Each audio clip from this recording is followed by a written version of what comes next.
ದೇವರಿಗೆ ಮಹಿಮೆಯುಂಟಾಗಲಿ. ಇಂದು ನಾವು ರಕ್ಷಣಾ ಆನಂದದ ಬಗ್ಗೆ ಸಂದೇಶವನ್ನು ಆಲಿಸಲಿಕ್ಕಿದ್ದೇವೆ. ಯೇಸುವನ್ನ ದೇವರೆಂದು ಹೃದಯದಿಂದ ನಂಬಿ ಬಾಯಿಂದ ಅರಿಕೆ ಮಾಡೋದ್ರ ಮೂಲಕ ತಮ್ಮ ಪಾಪಗಳಿಗೆ ಬೆನ್ನು ತೋರಿಸಿ ಕರ್ತನನ್ನ ಹಿಂಬಾಲಿಸುವಂಥವರು ರಕ್ಷಣಾ ಆನಂದವನ್ನು ಅನುಭವಿಸ್ತಕ್ಕಂಥವರಾಗಿದ್ದಾರೆ. ಈ ರಕ್ಷಣಾ ಆನಂದ ಅಂತಕ್ಕಂಥದ್ದು ಲೋಕದ ಪ್ರಕಾರ ಇರೋದಿಲ್ಲ. ಈ ಲೋಕದ ಪ್ರಕಾರ ಆನಂದ ಯಾವುದು? ಪಾಪದಿಂದ ತುಂಬಿರುವಂಥದ್ದು, ಕುಡಿಯುವುದು, ತಿನ್ನುವುದು, ಅಶ್ಲೀಲವಾದದ್ದನ್ನು ನೋಡುವಂಥದ್ದು, ಮನಸ್ಸಿಗೆ ರಂಜನೆ ಉಂಟು ಮಾಡತಕ್ಕಂಥ ಕಾರ್ಯಗಳನ್ನು ಮಾಡ್ತಕ್ಕಂಥದ್ದು. ಈ ರೀತಿಯಾಗಿರದೆ ರಕ್ಷಣಾ ಆನಂದ ಅಂತಕ್ಕಂಥದ್ದು ಅದು ಆತ್ಮಿಕ ರೀತಿಯಲ್ಲಿ ಇರ್ತಕ್ಕಂಥದ್ದಾಗಿದೆ. ಹೇಗೆ ಆತ್ಮಿಕ ರೀತಿಯಲ್ಲಿ ಇರ್ತಕ್ಕಂಥದ್ದಾಗಿದೆ ಎಂಬುದರ ಕುರಿತಾಗಿ ನೋಡುವಾಗ ಅಪೊಸ್ತಲ ಕೃತ್ಯ 4ನೇ ಅಧ್ಯಾಯ ವಚನ 32ರಿಂದ 37ರವರೆಗೆ ಅಲ್ಲಿ ಈ ರೀತಿಯಾಗಿ ನೋಡ್ತಾ ಇದ್ದೇವೆ. ನಂಬಿದ್ದ ಮಂಡಳಿಯವರ ಹೃದಯವೂ ಪ್ರಾಣವೂ ಒಂದೇ ಆಗಿತ್ತು. ಇದಲ್ಲದೆ ಒಬ್ಬನಾದರೂ ತನಗಿದ್ದ ಆಸ್ತಿಯಲ್ಲಿ ಯಾವುದೊಂದನ್ನೂ ಸ್ವಂತವಾದದ್ದೆಂದು ಹೇಳಲಿಲ್ಲ. ಎಲ್ಲವೂ ಅವರಿಗೆ ಹುದುವಾಗಿ ಇತ್ತು. ಮತ್ತು ಕರ್ತನಾದ ಯೇಸು ಜೀವಿತನಾಗಿ ಎದ್ದು ಬಂದನೆಂಬುದಕ್ಕೆ ಅಪೊಸ್ತಲರು ಬಹುಬಲವಾಗಿ ಸಾಕ್ಷಿ ಹೇಳುತ್ತಿದ್ದರು. ಬಹಳ ದಯವು ಅವರೆಲ್ಲರ ಮೇಲೆ ಇತ್ತು. ಅವರಲ್ಲಿ ಕೊರತೆ ಪಡುವವನು ಒಬ್ಬನೂ ಇರಲಿಲ್ಲ. ಯಾಕಂದರೆ ಹೊಲ ಮನೆಗಳಿದ್ದವರು ಅವುಗಳನ್ನು ಮಾರಿ ಬಂದ ಕ್ರಯವನ್ನ ತಂದು ಅಪೊಸ್ತಲರ ಪಾದಗಳ ಬಳಿಯಲ್ಲಿ ಇಡುತ್ತಿದ್ದರು. ಅದನ್ನ ಪ್ರತಿಯೊಬ್ಬನಿಗೆ ಅವನವನ ಅವಶ್ಯದಂತೆ ಹಂಚಿಕೊಡುತ್ತಿದ್ದರು. ಈ ಪ್ರಕಾರ ಮಾಡಿದವರೊಳಗೆ ಕುಪ್ರ ದ್ವೀಪದಲ್ಲಿ ಹುಟ್ಟಿದ ಲೇವಿಯನಾದ ಯೋಸೇಫನೆಂಬವನು ಒಬ್ಬನು. ಹೀಗೆ ಇಲ್ಲಿ ಆದಿ ಸಭೆಯ ಕುರಿತಾಗಿ ನಾವು ನೋಡ್ತಾ ಇದ್ದೇವೆ. ಆದಿ ಸಭೆ ಎಂಬುದಾಗಿ ನೋಡುವಾಗ ಯೇಸು ಸ್ವಾಮಿ ಪರಲೋಕಕ್ಕೇರಿ ಹೋದ ಮೇಲೆ ಆತನ ಶಿಷ್ಯರು ಮಾಡಿದ ಸೇವೆ ನಿಮಿತ್ತವಾಗಿ ಏನ್ ಮಾಡ್ತಿದ್ದಾರೆ? ಅನೇಕರು ಯೇಸುವನ್ನ ಸ್ವಂತ ರಕ್ಷಕನಾಗಿ ಸ್ವೀಕಾರ ಮಾಡ್ಕೊತಾ ಇದ್ದಾರೆ. ಅವರ ಪಾಪಗಳಿಗೆ ಬೆನ್ನು ತೋರಿಸಿ ಕ್ರಿಸ್ತನ ಕಡೆಗೆ ತಿರುಗಿಕೊಂಡು ಅವರು ರಕ್ಷಣೆಯನ್ನ ಹೊಂದ್ತಾ ಇದ್ದಾರೆ, ಮಾನಸಾಂತರವನ್ನು ಹೊಂದುತ್ತಾ ಇದ್ದಾರೆ. ಹೀಗೆ ಈ ಮಾನಸಾಂತರ ಹೊಂದಿರತಕ್ಕಂಥ ಇವರು, ಕರ್ತನಿಂದ ರಕ್ಷಣೆ ಪಡ್ಕೊಂಡಿರ್ತಕ್ಕಂಥ ಇವರು ಹೇಗೆ ಜೀವಿಸಿದ್ರು, ಹೇಗೆ ಸಂತೋಷಿಸಿದ್ರು ಎಂಬುದರ ಕುರಿತಾಗಿ ಇಲ್ಲಿ ನಾವು ನೋಡ್ತಾ ಇದ್ದೇವೆ.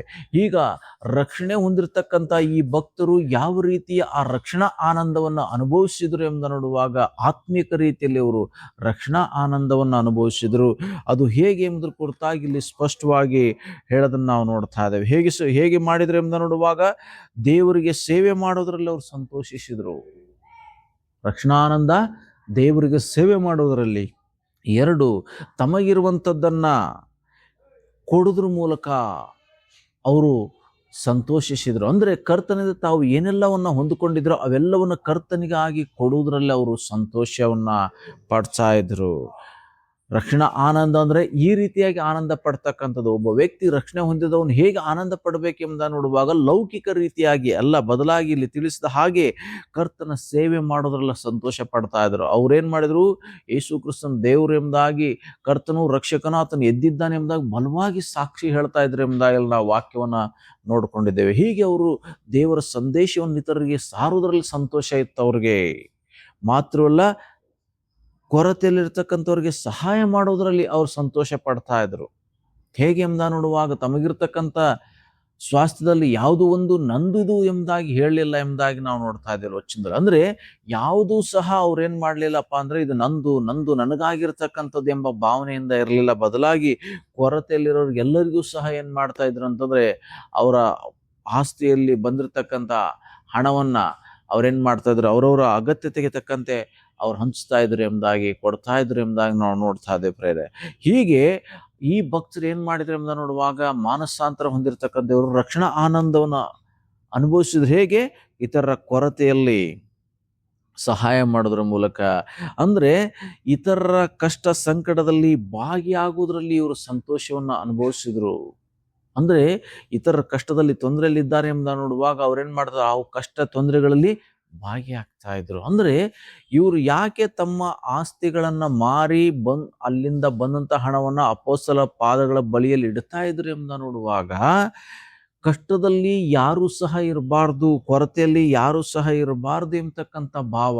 ಅಂದರೆ ಇತರರ ಕಷ್ಟ ಸಂಕಟ ಅದು ನನ್ನದು ಎಂಬತಕ್ಕಂಥ ಭಾವ ಇದ್ದದ್ರಿಂದ ಅವ್ರೇನ್ ಮಾಡ್ತಾ ಇದ್ದಾರೆ, ತಮ್ಮ ಆಸ್ತಿಗಳನ್ನು ಮಾರಿ ಅಪೊಸ್ತಲರ ಪಾದಗಳ ಬಳಿಯಲ್ಲಿ ಹಿಡಿದ್ರ ಕುರಿತು ನಾವು ನೋಡ್ತಾ ಇದ್ದೇವೆ. ಅಂದ್ರೆ ಆತ್ಮಿಕವಾಗಿ ಇರ್ತಕ್ಕಂಥ ಇವರು ರಕ್ಷಣಾನಂದವನ್ನ ಇವ್ರು ಹೇಗೆ ಅನುಭವಿಸ್ತಾ ಇದ್ದಾರೆ ಎಂಬ ನೋಡುವಾಗ, ಅವರು ಇತರರಿಗೆ ಸಹಾಯ ಮಾಡೋದ್ರ ಮೂಲಕ ಮಾತ್ರವಲ್ಲ, ತಮಗಾಗಿ ಇವರು ಜೀವಿಸದೆ ದೇವರಿಗಾಗಿ ಜೀವಿಸ್ಲಿಕ್ಕೆ ಮುಂದಾಗೋದ್ರ ಬಗ್ಗೆ ನಾವು ನೋಡ್ತಾ ಇದ್ದೇವೆ. ಅಂದ್ರೆ ಮಾನಸಾಂತರ ಹೊಂದಿರತಕ್ಕಂಥವ್ರು ತಮಗಾಗಿ ಅವ್ರು ಜೀವಿಸ್ತಕ್ಕಂಥವ್ರಲ್ಲ, ದೇವರಿಗಾಗಿ ಅವ್ರು ಜೀವಿಸ್ತಕ್ಕಂಥವ್ರು. ದೇವರಿಗಾಗಿ ಜೀವಿಸ್ತಕ್ಕಂಥವ್ರು ಆಗಿರೋದ್ರಿಂದ ಅವ್ರು ಏನ್ ಮಾಡ್ತಾ ಇದ್ದಾರೆ, ತಮ್ಮ ಆಸ್ತಿಗಳನ್ನ ಅವರು ಮಾರಿ ಅಪೊಸ್ತಲರ ಪಾದಗಳ ಬಳಿಯಲ್ಲಿ ಇಡೋದ್ರ ಬಗ್ಗೆ ನಾವು ನೋಡ್ತಾ ಇದ್ದೇವೆ. ಮಾತ್ರವಲ್ಲ, ತಾವು ಹೊಂದಿರತಕ್ಕಂಥ ಆಶೀರ್ವಾದಗಳಲ್ಲಿ ಸೌಭಾಗ್ಯಗಳಲ್ಲಿ ಇತರರು ಹೊಂದಲಿ ಎಂಬತಕ್ಕಂಥ ಭಾವನೆಯಿಂದ ಅವರು ಮುಂದುವರೆದ್ರು ಎಂಬುದಾಗಿ ಇಲ್ಲಿ ನಾವು ನೋಡ್ತಾ ಇದ್ದೇವೆ. ಮಾತ್ರವಲ್ಲ, ಹೀಗೆ ಮಾನಸಾಂತರ ಹೊಂದಿರತಕ್ಕಂಥವ್ರು ರಕ್ಷಣಾನಂದವನ್ನು ಹೇಗೆ ಅನುಭವಿಸ್ತಾರೆ, ಇತರನ್ನ ಕ್ಷಮಿಸೋದ್ರಲ್ಲಿ ಅವರು ರಕ್ಷಣಾ ಆನಂದವನ್ನು ಅನುಭವಿಸ್ತಾರೆ, ಇತರನ್ನ ಪ್ರೀತಿಸೋದ್ರಲ್ಲಿ ಅವರು ರಕ್ಷಣಾ ಆನಂದವನ್ನು ಅನುಭವಿಸ್ತಾರೆ, ಇತರನ್ನ ಕರುಣಿಸೋದ್ರಲ್ಲಿ ಅವರು ರಕ್ಷಣಾ ಆನಂದವನ್ನ ಅನುಭವಿಸ್ತಾರೆ. ಮಾತ್ರವಲ್ಲ, ರಕ್ಷಣೆ ಹೊಂದಿರತಕ್ಕಂಥವ್ರು, ಮಾನಸಾಂತರ ಹೊಂದಿಕೊಂಡಿರ್ತಕ್ಕಂಥವ್ರು ದೇವರೊಂದಿಗೆ ಅಂಟಿಕೊಂಡು ನಡೆಯುವುದರಲ್ಲಿ ಅವ್ರು ಏನ್ ಮಾಡ್ತಾರಂದ್ರೆ ಸಂತೋಷ ಪಡ್ತಾರೆ ಪ್ರಿಯರೇ. ಅದ್ರ ಬಗ್ಗೆ ನಾವು ಉದಾಹರಣೆಗೆ ಅಪೊಸ್ತಲನಾದ ಪೌಲನ ಕುರಿತಾಗಿ ನಾವು ನೋಡುವಾಗ, ಆ ದಮಸ್ಕದ ದಾರಿಯಲ್ಲಿ ಕರ್ತನ ಧ್ವನಿಯನ್ನು ಕೇಳಿಸಿಕೊಂಡಂತ ಅವನು, ಕರ್ತನ ಬೆಳಕು ಯಾವತ್ತು ಅವನ ಮೇಲೆ ಬಿತ್ತು ಆ ದಿನದಲ್ಲಿ ಅವನು ಏನ್ ಮಾಡ್ತಾ ಇದ್ದಾನೆ, ಮಾನಸಾಂತರ ಹೊಂದ್ತಾ ಇದ್ದಾನೆ. ಪಾಪಕ್ಕೆ ಪಶ್ಚಾತ್ತಾಪ ಪಟ್ಟು ಆತನ ದೇವ್ರ ಕಡೆಗೆ ತಿರುಗಿಕೊಳ್ತಾ ಇದ್ದಾನೆ, ರಕ್ಷಣೆಯನ್ನು ಹೊಂದ್ಕೊತಾ ಇದ್ದಾನೆ. ಹೀಗೆ ರಕ್ಷಣೆ ಹೊಂದಿಕೊಂಡಿರ್ತಕ್ಕಂಥ ಇವನೇನ್ ಮಾಡ್ತಾ ಇದ್ದಾನೆ, ದೇವರಿಗಾಗಿ ಸೇವೆ ಮಾಡ್ತಾ ಇದ್ದಾನೆ, ತನಗಿರೋದನ್ನೆಲ್ಲವನ್ನ ದೇವರಿಗೆ ಕೊಡೋದಕ್ಕೆ ಮುಂದಾಗ್ತಾ ಇದ್ದಾನೆ, ಇತರರ ಕೊರತೆ ನೀಗಿಸಕ್ಕೆ ಆತನ ಮುಂದಾಗ್ತಾನೆ, ಕಷ್ಟದಲ್ಲಿ ಸಹಾಯ ಮಾಡಕ್ ಮುಂದಾಗ್ತಾ ಇದ್ದಾನೆ, ತನಗಾಗಿ ಜೀವಿಸದ ದೇವ್ರಿಗಾಗಿ ಜೀವಿಸೋದಕ್ಕೆ ಅವನು ಮುಂದಾಗ್ತಾ ಇದ್ದಾನೆ. ಹೀಗೆ ಕರುಣಿಸುವಂಥದ್ದು, ಪ್ರೀತಿಸುವಂಥದ್ದು, ದಯ ತೋರಿಸ್ತಕ್ಕಂಥದ್ದು ಎಲ್ಲವನ್ನ ಅಪೊಸ್ತಲನಾದ ಪೌಲನಲ್ಲಿ ನಾವು ನೋಡ್ತಾ ಇದ್ದೇವೆ ಪ್ರೇರೆ. ಹೀಗೆ ಈ ರೀತಿಯಾಗಿ ರಕ್ಷಣಾ ಆನಂದವನ್ನ ಪೌಲನು ಅನುಭವಿಸಿದ್ರಿಂದ ಅನೇಕ ಸಭೆಗಳನ್ನ ಆತನು ಸ್ಥಾಪಿಸ್ಲಿಕ್ಕೆ ಸಾಧ್ಯವಾಯಿತು, ಅನೇಕ ಕಡೆ ಸೇವೆಗಳನ್ನ ಮಾಡ್ಲಿಕ್ಕೆ ಸಾಧ್ಯವಾಯಿತು, ಅನೇಕರು ಕರ್ತನ ಪ್ರೀತಿಯನ್ನ ಕಂಡುಕೊಳ್ಳಲಿಕ್ಕೆ ಅದು ನಡೆಸ್ತು. ಅದೇ ರೀತಿ ಇವತ್ತು ನಾನು ನೀನು ರಕ್ಷಣಾನಂದವನ್ನ ಹೇಗೆ ಅನುಭವಿಸ್ಬೇಕೆಂಬುದನ್ನು ನೋಡುವಾಗ, ಕರ್ತನು ಮೆಚ್ಚುವಂಥ ರೀತಿಯಲ್ಲಿ ಅಪೊಸ್ತಲನಾದ ಪೌಲನು ನಡೆದ ರೀತಿಯಲ್ಲಿ, ಆದಿಸಭೆ ವಿಶ್ವಾಸಿಗಳು ಜೀವಿಸಿದ ರೀತಿಯಲ್ಲಿ ನಾವು ಏನ್ ಮಾಡಬೇಕಾಗಿದೆ ಅಂದ್ರೆ, ನಾವು ಹೊಂದಿಕೊಂಡಿರ್ತಕ್ಕಂಥ ಈ ಕರ್ತನಿಂದ ಬಂದಿರತಕ್ಕಂಥ ಆನಂದವನ್ನ ಇತರರೂ ಹೊಂದುವುದಕ್ಕಾಗಿ ನಾವೇನ್ ಮಾಡಬೇಕಾಗಿದೆ, ಅನುದಿನವೂ ಪ್ರಯಾಸ, ಪ್ರಯತ್ನ, ಪ್ರಾರ್ಥನೆಗಳನ್ನ, ಸಹಾಯಗಳನ್ನು ನಾವು ಮಾಡಬೇಕಾಗಿದೆ. ಅದರಿಂದ ಇವತ್ತು ಆತನ ಅನುಯಾಯಿಗಳಾಗಿರ್ತಕ್ಕಂಥ ನಾವು ಏನ್ ಮಾಡಬೇಕಾಗಿದೆ, ಕೀರ್ತನೆ 51:12 ಹೇಳದಂತೆ, ನಿನ್ನ ರಕ್ಷಣಾನಂದವನ್ನ ನಾನು ತಿರುಗಿ ಅನುಭವಿಸುವಂತೆ ಮಾಡು, ನನ್ನಲ್ಲಿ ಸಿದ್ಧ ಮನಸ್ಸನ್ನು ಹುಟ್ಟಿಸಿ ನನಗೆ ಆಧಾರನಾಗು ಎಂಬುದಾಗಿ ನಾವು ಇವತ್ತು ಪ್ರಾರ್ಥನೆ ಮಾಡಬೇಕಾಗಿದೆ. ಸ್ವಾಮಿ, ಹೀಗೆ ಆದಿಸಭೆಯ ಭಕ್ತರು ಹೇಗೆ ರಕ್ಷಣಾ ಆನಂದವನ್ನು ಅನುಭವಿಸಿದರೋ, ಅಪೊಸ್ತಲನಾದ ಪೌಲನು ಹೇಗೆ ತನ್ನ ರಕ್ಷಣಾ ಆನಂದವನ್ನು ಅನುಭವಿಸಿದನೋ, ಹಾಗೆ ನಾನು ಸಹ ಇವತ್ತು ನಿನ್ನ ರಕ್ಷಣಾನಂದವನ್ನು ತಿರುಗಿ ನಾನು ಅನುಭವಿಸುವಂತೆ ನನಗೆ ಸಹಾಯ ಮಾಡು, ನನ್ನಲ್ಲಿ ಸಿದ್ಧ ಮನಸ್ಸನ್ನು ಹುಟ್ಟಿಸು ಸ್ವಾಮಿ ಎಂಬುದಾಗಿ ನಾವು ಕೀರ್ತನೆ 51:12 ಹೇಳದಂತೆ ನಾವು ಪ್ರಾರ್ಥನೆ ಮಾಡೋಣ. ಯೇಸು ಪ್ರಭು, ಈ ಸಮಯಕ್ಕಾಗಿ ಸ್ತೋತ್ರ. ರಕ್ಷಣಾ ಆನಂದವನ್ನು ನಾವು ಹೇಗೆ ಅನುಭವಿಸಬೇಕಾಗಿದೆ ಎಂಬುದರ ಕುರಿತಾಗಿ ನಾವು ತಿಳಿದುಕೊಂಡಿದ್ದೇವೆ ಸ್ವಾಮಿ. ಹೀಗೆ ನಾವು ಸಂತೋಷಿಸ್ಲಿಕ್ಕೆ ನೀವು ನಮಗೆ ಕೊಟ್ಟಿರ್ತಕ್ಕಂಥ ಈ ರಕ್ಷಣೆಯಲ್ಲಿ ಅಪ್ಪ ನಾವು ಸಂತೋಷ ಪಡಲಿಕ್ಕೆ, ನಿನ್ನ ನಾಮವನ್ನು ಮಹಿಮೆ ಮಾಡೋಕ್ಕೆ ಸಹಾಯ ಮಾಡು. ಮಾನಸಾಂತರ ಹೊಂದಿರತಕ್ಕಂಥವ್ರು ಹೇಗೆ ಜೀವಿಸ್ತಾರೆ, ಹೇಗೆ ಸಂತೋಷಿಸ್ತಾರೆ ಎಂಬುದಾಗಿ ಇಲ್ಲಿ ನಾವು ನೋಡಿದ್ದೇವಪ್ಪ. ಈಗ ಇವತ್ತು ಮಾನಸಾಂತರ ಹೊಂದಿರತಕ್ಕಂಥ ನಾವು ಸ್ವಾಮಿ, ಈ ನಿನ್ನ ವಾಕ್ಯದ ಬೆಳಕಿನ ನಡೆಯೋಕ್ಕೆ, ಅನೇಕರನ್ನು ನಡೆಸಲಿಕ್ಕೆ ನಮಗೆ ಸಹಾಯ ಮಾಡು. ಹಾಗೆ ಮಾಡೋ ದೇವರಾಗಿರೋದಕ್ಕಾಗಿ ಸ್ತೋತ್ರ.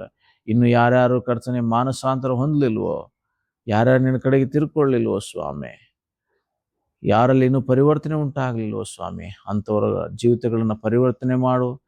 ತಿರುಗಿ ರಕ್ಷಣಾನಂದವನ್ನು ಅನುಭವಿಸುವಂತೆ ನೀನು ಇವರಲ್ಲಿ ಕಾರ್ಯ ಮಾಡಬೇಕಾಗಿ ಪ್ರಾರ್ಥಿಸ್ತೇವೆ. ಹಾಗೆ ಮಾಡೋ ದೇವರಾಗಿರೋದಕ್ಕಾಗಿ ಸ್ತೋತ್ರ.